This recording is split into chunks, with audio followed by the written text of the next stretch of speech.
अगले 3 मिनट में Indian stock market की कल से आज तक की सारी बड़ी खबरें। वीवर्क इंडिया का 3000 करोड़ रुपए का आईपीओ इन्वेस्टर्स को पसंद आ रहा है। ये आईपीओ 3 अक्टूबर से 7 अक्टूबर तक ओपन है। शेयर्स का प्राइस बैंड 615 से 648 रुपए पर शेयर रखा गया है। ग्रे मार्केट प्रीमियम अभी 15 रुपए पर शेयर पर चल रहा है, यानी आईपीओ अभी 2.31% के प्रीमियम में है।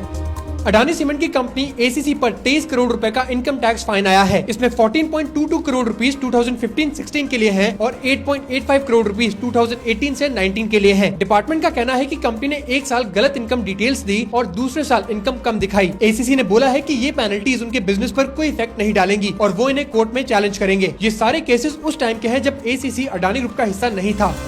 टाटा कैपिटल आईपीओ में एलआईसी सबसे बड़ा इन्वेस्टर बनकर सामने आया है। टाटा कैपिटल के 15,512 करोड़ रुपए के आईपीओ में एंकर बुक अलॉटमेंट हो गई है। इसमें सबसे बड़ी इन्वेस्टमेंट एलआईसी की रही, जिसने 700 करोड़ रुपए लगाकर 326 रुपए पर शेयर पर 15.08% हिस्सा लिया। कंपनी ने टोटल 14.24 करोड़ शेयर्स 135 फंड्स को अलॉट किए, जिसका साइज 4,642 करोड़ रुपए है।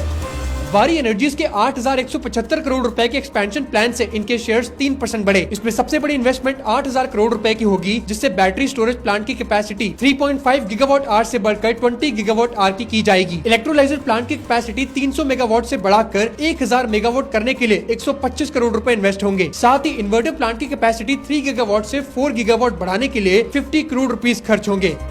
इलॉन मस्क के $1 ट्रिलियन के पैकेज पर कंट्रोवर्सी शुरू हो गई है। टेस्ला के कुछ शेयर होल्डर्स और कनेटिकट के स्टेट ऑफिशियल्स ने इन्वेस्टर्स को अपील की है कि इस प्लान के खिलाफ वोट करें। इन्होंने कहा है कि टेस्ला बोर्ड सिर्फ इलॉन मस्क को रिटेन करने पर फोकस कर रहा है, जबकि कंपनी के गोल्स डिले हो रहे हैं और परफॉर्मेंस भी गिर रही है। बोर्ड के कुछ डायरेक्टर्स के री इलेक्शन पर भी सवाल उठाए गए हैं। एल&टी को बेंगलुरु और मुंबई में 10,000 करोड़ रुपए के नए ऑर्डर्स मिले हैं। बेंगलुरु में उन्हें एक बड़ा आईटी पार्क बनाने का कॉन्ट्रैक्ट मिला है, जिसका साइज 5.9 मिलियन स्क्वायर फीट होगा और इसमें 6 टावर्स बनेंगे। ये प्रोजेक्ट 2 फेजेस में कंप्लीट होगा। दूसरी तरफ मुंबई में एल&टी को एक मिक्स्ड यूज प्रोजेक्ट का ऑर्डर मिला है, जो 45 मंथ्स में कंप्लीट होगा। अडानी ग्रीन एनर्जी के शेयर्स 2 दिन में 5% से बढ़कर 1,078 रुपए पर पहुंच गए हैं। कंपनी ने रिसेंटली गुजरात के खावड़ा में नए रिन्यूएबल एनर्जी प्रोजेक्ट्स ऑपरेशनल किए हैं। इसमें 87.5 मेगावाट का सोलर और 25 मेगावाट का हाइब्रिड प्लांट शामिल है। साथ ही 1 अक्टूबर को इन्होंने 50 मेगावाट का सोलर और 31 मेगावाट का विंड प्रोजेक्ट भी शुरू किया है। अब इनकी total renewable energy capacity 16,679 megawatt तक पहुँच गई है। सेबी के एक अप्रूवल ने नुवामा वेल्थ की एक बड़ी प्रॉब्लम सॉल्व कर दी है। अभी कंपनी अपने खुद का नुवामा म्यूचुअल फंड लॉन्च कर सकती है, जिसके लिए सेबी ने इन्हें अप्रूवल दे दी है। नुवामा एक फाइनेंशियल सर्विसेज फर्म है जो वेल्थ मैनेजमेंट और पोर्टफोलियो सर्विसेज देती है। कंपनी के क्लाइंट्स इंडिया के अलावा सिंगापुर, हांगकांग, यूएसए और यूके में भी हैं। तो ऐसे और डेली स्टॉक मार्केट न्यूज के लिए फॉलो एएसएम इंडिया।